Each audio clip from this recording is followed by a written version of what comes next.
Noticias del mediodía. Hola, muy buenas tardes. Bienvenidos a nuestra emisión del mediodía del fin de semana. Aquí están los titulares de las principales noticias de hoy. Titulares.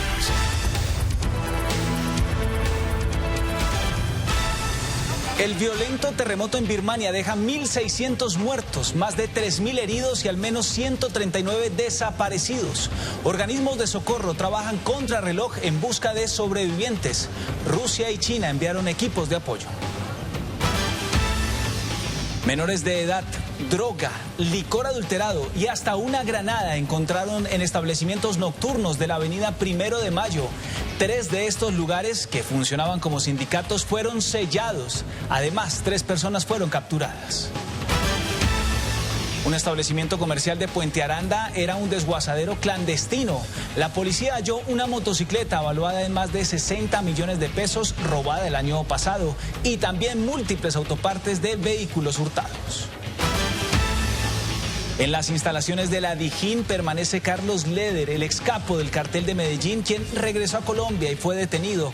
Según las autoridades, existe una orden de captura. Un juez de control de garantías evaluará la situación jurídica. Salidas colapsadas, 2 graves accidentes de tránsito provocaron caos en la movilidad en la vía Cibaté y en la calle 80. Espere reporte en directo. Estaciones de servicio no tienen cómo diferenciar clientes para cobrar un precio del diésel mayor a las camionetas de alta gama. La Confederación de Distribuidores Minoristas de Combustibles asegura que no es viable la propuesta y que no han sido contactados por el gobierno. En las últimas horas se detectó un deterioro en la calidad del aire en el sur y suroccidente de la capital. El fenómeno coincide con el pico respiratorio, lo que aumenta el riesgo en niños y adultos mayores. En el mundo, nueva jornada de protestas en Estambul para pedir la liberación del alcalde y principal líder opositor. Y el hemisferio norte del planeta vivió un eclipse solar parcial. En los Citideportes, la selección Colombia Sub-17 tendrá su segunda salida en el Sudamericano. El duelo será contra Perú. Y acompañamos la fase previa del WTA 250 de Bogotá. Y en los planes de escape, Justin Timberlake deslumbró a sus fanáticos en el segundo día del Festival Stereo Picnic. Además, Danny Ocean confirmó fecha en el Movistar Arena. Esto es City Noticias de las 12, fin de semana por toda Bogotá. Comenzamos. Noticia del día.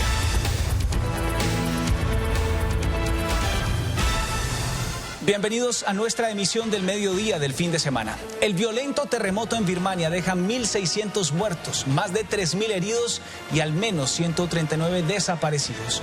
A esta hora, organismos de socorro trabajan contra reloj en busca de sobrevivientes. India, China y Rusia ya enviaron equipos de socorro y ayuda humanitaria.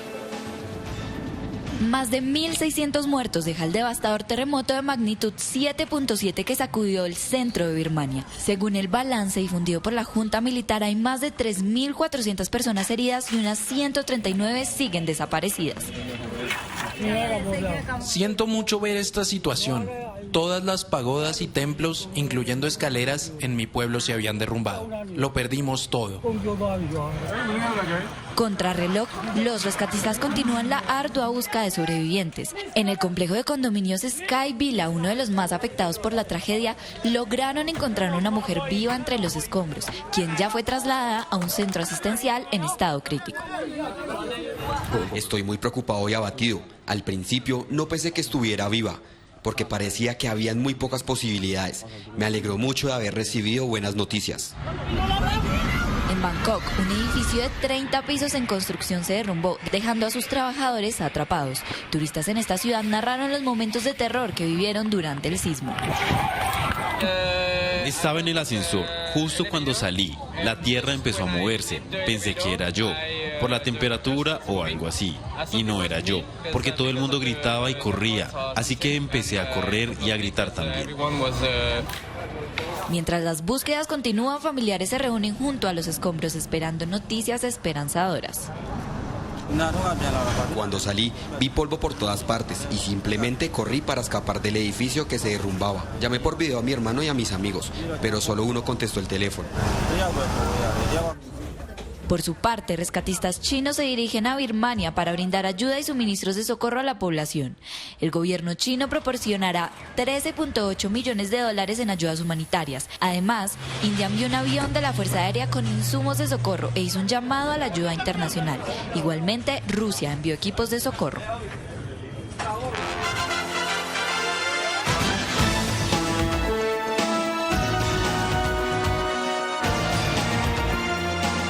Una intervención nocturna en establecimientos de la avenida 1 de Mayo en la localidad de Kennedy dejó 3 capturados y 3 locales sellados. Algunos de ellos operaban bajo la fachada de sindicatos.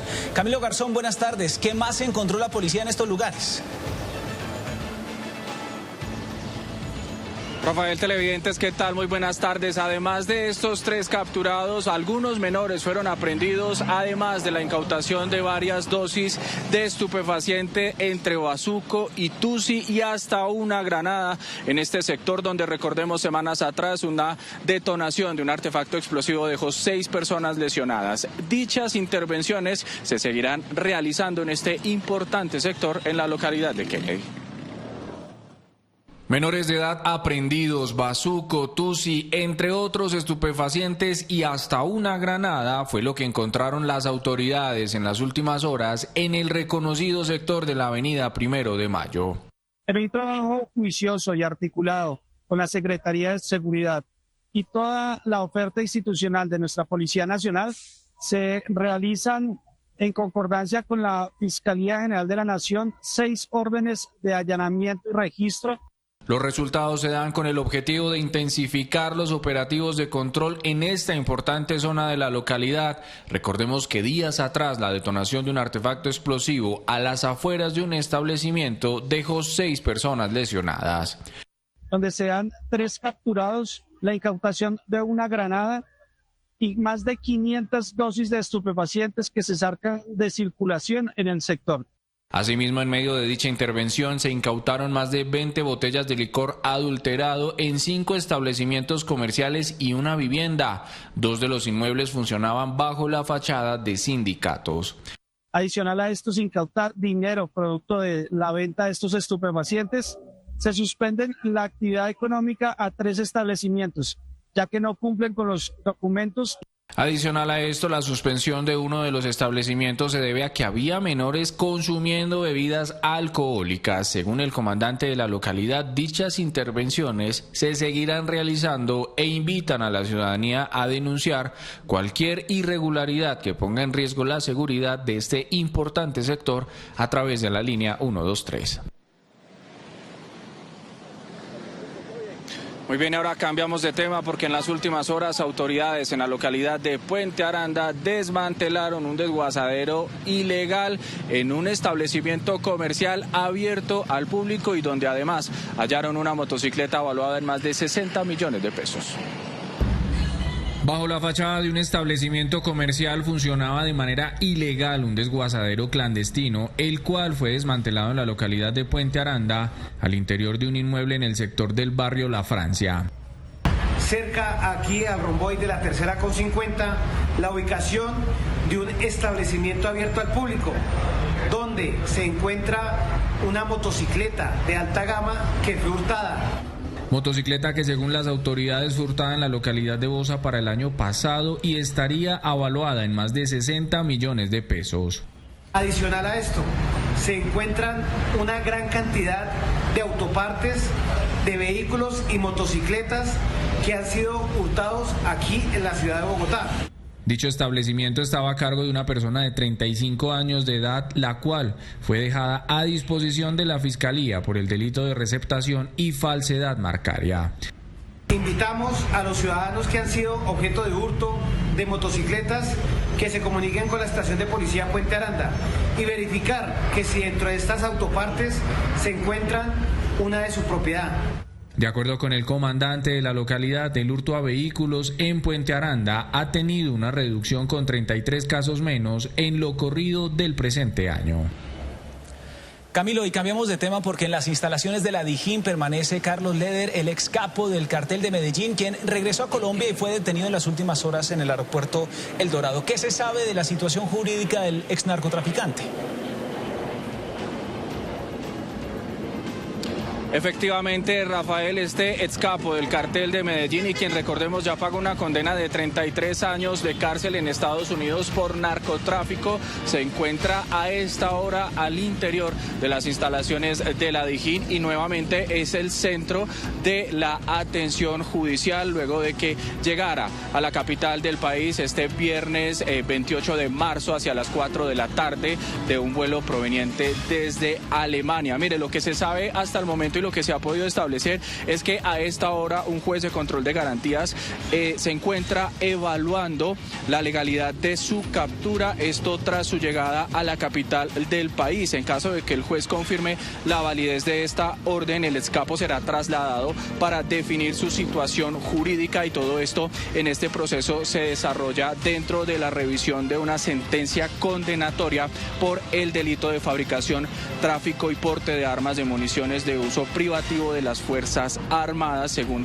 detallaron las fuentes judiciales. Mire, la llegada de este ex narcotraficante generó sorpresa no solamente en las autoridades acá en Colombia, sino también en su misma abogada, quien señaló que luego de su liberación en Estados Unidos, pues estuvieron verificando todos los pendientes que tenía este ex capo acá en materia de asuntos legales en Colombia. Sin embargo, la orden de captura que está emitida desde el 2017, por supuesto, ha cambiado el panorama de este reconocido ex narcotraficante. Por supuesto, nosotros estaremos muy al tanto del desarrollo de esta información. Rafael, continúe usted con más en City Noticias fin de semana. Camilo, como usted lo dice, estaremos pues muy pendientes de la situación jurídica de este personaje. En las últimas horas se detectó un deterioro en la calidad del aire en el sur y suroccidente de Bogotá, un panorama que enciende las alertas porque coincide con el primer pico respiratorio del año. Lorena, ¿qué recomiendan las autoridades? Rafael, aún no se ha decretado alerta, pero sí están considerándolo, ya que se han pasado más de 24 horas desde que los niveles iniciaron a tornarse regulares en diferentes puntos de la ciudad. Entre eso, pues también se recomienda a las personas estar atentas a través de la aplicación del iVoca frente a cómo está la calidad del aire y tener tapabocas específicamente en las localidades de Kennedy y de Fontibón. En las últimas horas se detectó el deterioro de la calidad del aire en el sur y suroccidente de Bogotá. De acuerdo con los reportes proporcionados por el iVoca, con calidades regulares y bajas en las estaciones de Kennedy, Fontibón, Bosa y Rafael Uribe. Tener los esquemas de vacunación al día para reducir el riesgo de complicaciones es nuestro principal aliado. Aunque se espera una mejora en la calidad de aire con las lluvias, es importante recordar que los efectos de la contaminación pueden aparecer horas o días después de la exposición. Niveles que coinciden con el primer pico respiratorio que vive la capital. Una situación que aumentaría la contracción de infecciones, especialmente en niños menores de 5 años, personas mayores, gestantes y pacientes con enfermedades crónicas. Las personas en riesgo deben monitorear su estado de salud y acudir al médico si presentan algún signo de alarma. Por ejemplo, tos, fiebre persistente, dificultad para respirar o un deterioro general de su condición de salud. Para decretar una medida de alerta total deben pasar más de 36 horas continuas con niveles de contaminación regulares o malos. Mientras es importante acatar las siguientes recomendaciones. Evite realizar actividad física intensa y prolongada al aire libre. Use tapabocas en espacios donde se tenga mala calidad del aire. Evite lugares cerrados con poca ventilación o donde haya mucha concentración de personas. Precisamente el primer pico respiratorio genera presión en los servicios de urgencias y centros de salud. Lizeth, ¿quiénes son los que más se ven afectados? Rafael, televidentes, muy buenas tardes. Pues en efecto, la ciudad viene atravesando por ese primer pico de enfermedades respiratorias, afectando principalmente a menores de 5 años y también a los mayores de 60, que recordemos pues son las poblaciones que registran cerca del 15% de las atenciones, no solamente en los servicios de urgencias, sino pues que también son los que más consultan por este tipo de afectaciones. Con la llegada de la temporada de lluvias, Bogotá entró en su primer pico por enfermedades respiratorias, aumentando así el número de consultas y atenciones en los servicios de urgencias y las hospitalizaciones. En respuesta, el distrito ha emitido la circular 012 de 2025. Esta circular busca intensificar las acciones para la prevención, el manejo y el control de la infección respiratoria aguda. El pico por enfermedades respiratorias viene afectando especialmente a la población infantil, cuando son los menores de 5 años con patologías y los mayores de 60 años los que representan el 15% del total de las consultas. Desde la semana quinta estamos observando cada vez un incremento mayor del número de casos. La semana quinta se reportaron 27.438 casos de infección respiratoria aguda versus 52.756 en la semana 11 en población general, que es el último reporte. Esto sobre todo a expensas de la población de adultos mayores. En el marco de la alerta regional que tenemos contra sarampión, tosferina y fiebre amarilla, es importante que redoblemos los esfuerzos para mantener nuestros esquemas de vacunación completos. También, si somos niños o niñas menores de 5 años, que estemos seguros de tener todas las dosis de triple viral, de DPT y pentavalente. El grupo etario que más acude a consulta externa de urgencias fue de 20 a 39 años, seguido por personas entre los 40 y los 59 años. En el caso de las hospitalizaciones generales, el 40,7% son menores de 5 años, mientras que el 31,6% son mayores de 60.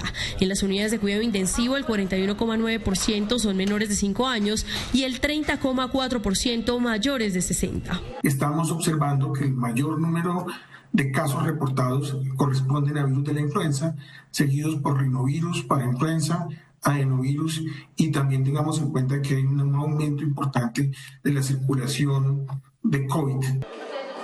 Las principales recomendaciones emitidas tanto por la Secretaría de Salud como por expertos es a mantener el autocuidado. Si se presentan síntomas respiratorios, hacer uso de implementos como el tapabocas, hacer constante lavado de manos, evitar las aglomeraciones y el contacto con población de riesgo o con comorbilidades. Tránsito.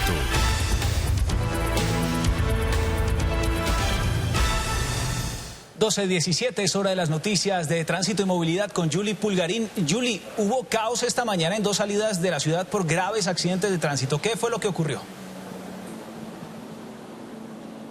Rafael, muy buenas tardes para usted y para todos los televidentes. Efectivamente, este fin de semana tuvo un inicio bastante accidentado y colapsado en la movilidad en diferentes puntos de salida de la capital, y esto precisamente porque en la madrugada de este sábado se reportó un accidente en la vía Cibaté-Fusagasugá, en el peaje que conduce hacia el municipio de Cibaté, más exactamente la salida de Bogotá a la altura de Soacha, el Áltico. Allí se vieron involucrados una motocicleta, una camioneta particular y unos camiones. Esto a la altura de una fábrica de plásticos ubicada sobre esta salida de la ciudad. Al punto tuvieron que llegar agentes civiles de tránsito de la Secretaría de Movilidad de Cundinamarca para poder habilitar la movilidad por este corredor. Y no fue el único punto, pues también en la salida de la calle 80 se reportó otro siniestro vial en el kilómetro 3 de la autopista Medellín. Esto generó un fuerte trancón en la calle 80 sobre las 7 y 8 de la mañana, por lo cual al punto tuvieron que llegar ambulancias, unidades de la Policía de Tránsito y Grupo Guía de la Secretaría de Movilidad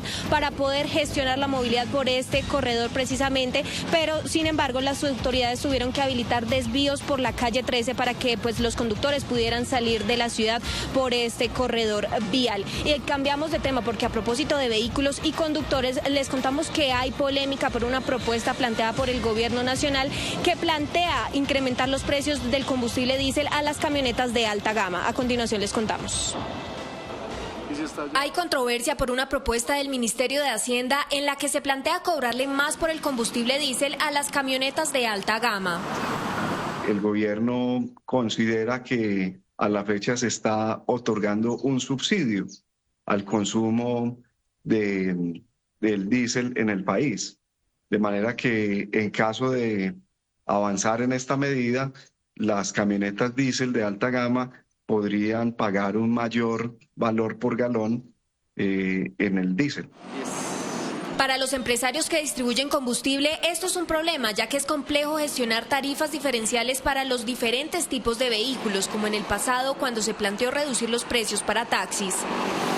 Nosotros como empresarios no podemos distinguir o nos cuesta o tiene un costo el seguimiento, distinguir qué tipo de cliente es, con qué frecuencia el consumo, cuánto se puede vender, etcétera. Adicionalmente hay que tener en cuenta que las estaciones de servicio lo que hacen es comercializar un producto que compran en las plantas de abastecimiento mayoristas. En ese sentido, el gremio empresarial le hizo un llamado al gobierno frente a este tipo de propuestas. El llamado es a que el gobierno, cuando propone este tipo de medidas, converse con los sectores que se pueden ver afectados por esta medida, en este caso con COMSE, que es el gremio de las estaciones de servicio, para revisar el alcance de esta implementación y de la mano del sector empresarial del país, pues buscar la mejor solución. El representante de las estaciones de servicio concluyó que no han sido llamados por ningún ministerio para concretar propuestas de precio diferencial en el diésel y que esto generaría mayores costos de transacción para los empresarios de llegarse a implementar la medida, con enormes costos y pérdidas para el sector. Cambiamos de tema porque en los últimos días el Instituto de Desarrollo Urbano tomó posesión total de las obras del Centro Fundacional Usaquén. Recordemos que habían estado abandonadas durante un tiempo debido al incumplimiento del contratista RGH 2021, a quien se le finalizó el contrato y no se le dio prórroga debido al incumplimiento en estas obras. Es así que el Instituto de Desarrollo Urbano y la Unidad de Mantenimiento Vial ya empezaron a tomar acciones para mitigar estos incumplimientos y se comprometieron a entregar en un plazo máximo de 3 meses estas obras completas a los comerciantes y habitantes de la localidad de Usaquén, en el norte de Bogotá. Al respecto se refirió el director del IDU, Orlando Molano.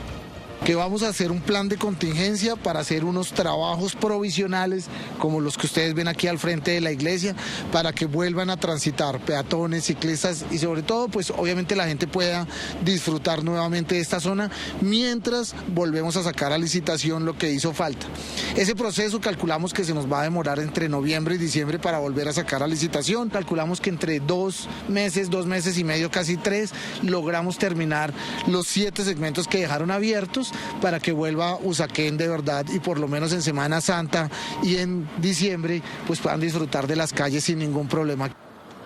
Y a esta hora nos encontramos en la calle 63 con carrera 50 en inmediaciones del Parque Simón Bolívar, donde a esta hora avanza el festival musical Estéreo Picnic. Y yo quiero mostrarles cómo a esta hora transcurre la movilidad, y es que pues se registra un buen flujo vehicular. Sin embargo, ustedes pueden ver en pantalla que aún se reportan varios vehículos mal parqueados. Recordemos que las autoridades han entregado varias medidas y recomendaciones para garantizar el flujo vehicular y que los participantes de este evento puedan asistir de manera tranquila y segura al evento. Sin embargo, todavía persisten los conductores que no acatan estas medidas, por lo cual alrededor de este sector se encuentran ubicadas más de 100 personas entre agentes civiles, policía de tránsito y guías de la Secretaría de Movilidad para poder gestionar tanto vehículos mal parqueados como otros temas de movilidad. Las autoridades también han entregado recomendaciones como a todos los que se movilizan por este sector planificar sus desplazamientos con anticipación, utilizar el transporte público compartido, considerar el uso de la bicicleta, ya que las ciclorrutas siguen habilitadas,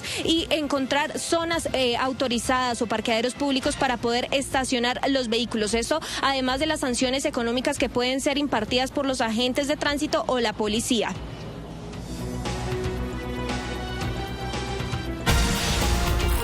El Bárbaro.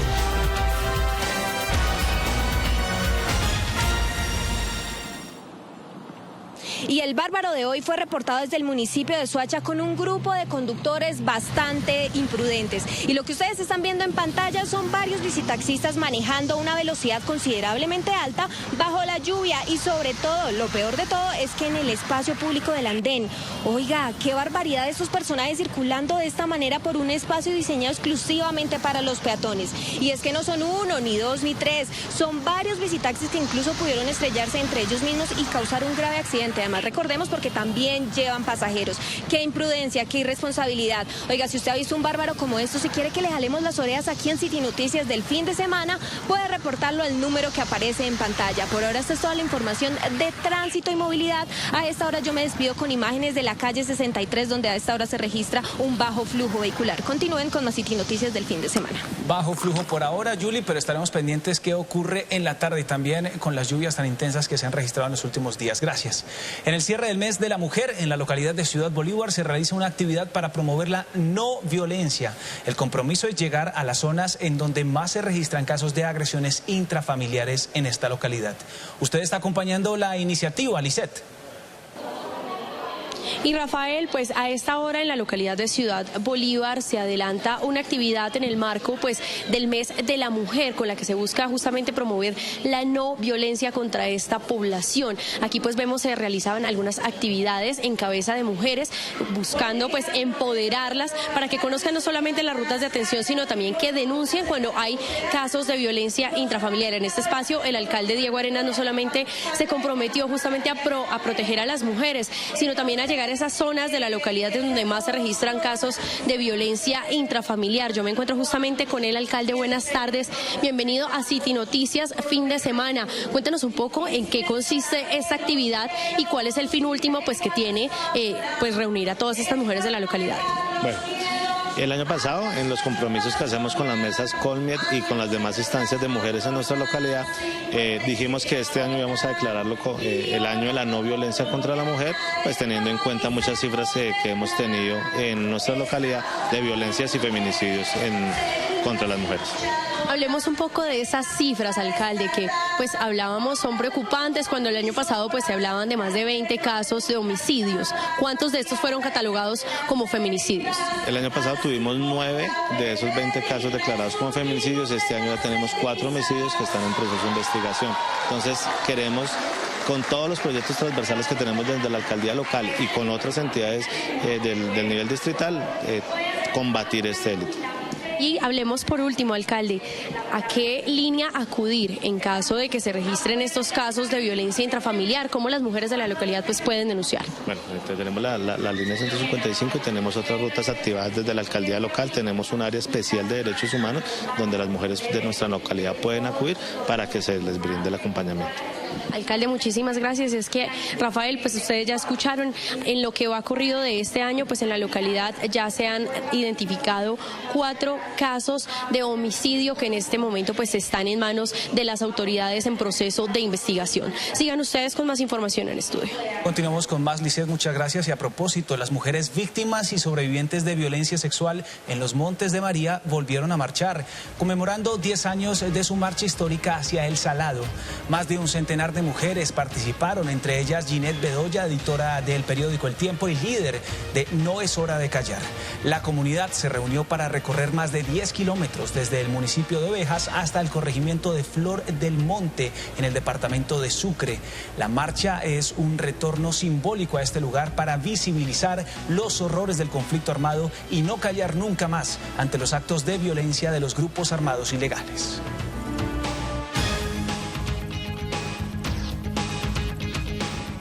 Y a esta hora se está celebrando el cumpleaños de la localidad de Los Mártires frente a la iglesia del Voto Nacional, emblemática parroquia. Lorena, ¿cuántos años cumple la localidad? Adelante. Así es, Rafael, ¿qué tal? Muy buenas tardes. Pues yo le quiero contar que 195 años no se cumplen todos los días y esa es la historia de la localidad de Los Mártires en pleno corazón de la capital. Por eso en este momento pues estamos con toda la comunidad, también con el alcalde local.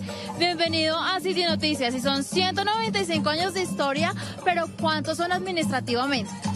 Hola, muy buenas tardes para todos y para todas. Claro que sí, llevamos 53 años administrativamente. Nuestra localidad se conformó a través del acuerdo 26 de 1972, pero pues tenemos toda una historia desde nuestra independencia, desde el último virreinato, de la época granadina acá, en este Parque de los Mártires, que es histórico. Aquí es donde muchos de nuestros héroes dieron la vida por defender nuestra patria. Aquí anteriormente eso se llamaba el Huerto de Jaime, y aquí es donde pues estamos celebrando todo el cumpleaños de nuestra localidad. Continuaremos ahorita con presentaciones culturales de grupos artísticos de nuestra localidad. Empezamos con un bici recorrido, luego continuamos con una jornada de aeróbico y estamos aquí convocando a toda la comunidad. ¿Hasta qué hora va esta celebración para los bogotanos que están en sus casas y que puedan venir? Claro que sí, vamos a estar invitándolos a todos los martirenses y todos los bogotanos el día de hoy, acá a conmemorar los 53 años de nuestra localidad hasta las 2:30 de la tarde. Bueno, muchísimas gracias. Y es que precisamente estamos hablando de historia de Bogotá. En este punto, en esta localidad, empezó a desarrollarse todo el urbanismo de lo que hoy se conoce como la capital colombiana. Yo lo dejo a usted con estas imágenes de la celebración, pues de estos 196 años de historia. Continúe con más en City Noticias fin de semana. Internacional.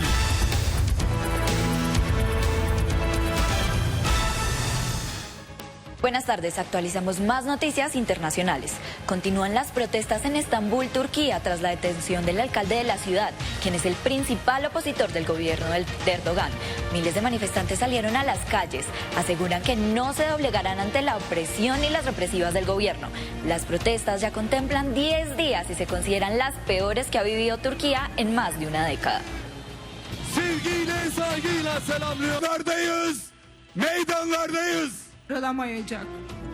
No es la única protesta que se registró este sábado en el mundo.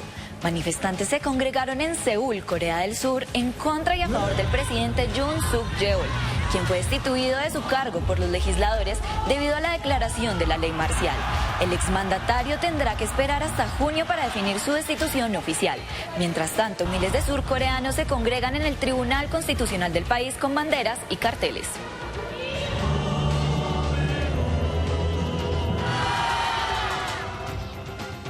Y finalizamos con estas imágenes espectaculares. El mundo fue testigo de un eclipse solar parcial, donde la luna se interpuso parcialmente entre la Tierra y el Sol, la cual progresivamente cubrió su luz, convirtiendo el entorno en oscuridad temporal. Este fenómeno se logró ver en Norteamérica, Europa y Asia. La recomendación en estos casos es no ver directamente al Sol, sino a través de gafas especiales, pues los rayos pueden afectar la retina, causando daños irreversibles. Con estas imágenes hacemos una pausa, pero ya regresamos con más City Noticias fin de semana. Aquí termina City Noticias de las 12 fin de semana. Recuerden que tenemos una cita a las 8 de la noche y recuerden que ya pueden votar por nosotros en los premios India Catalina. Feliz tarde.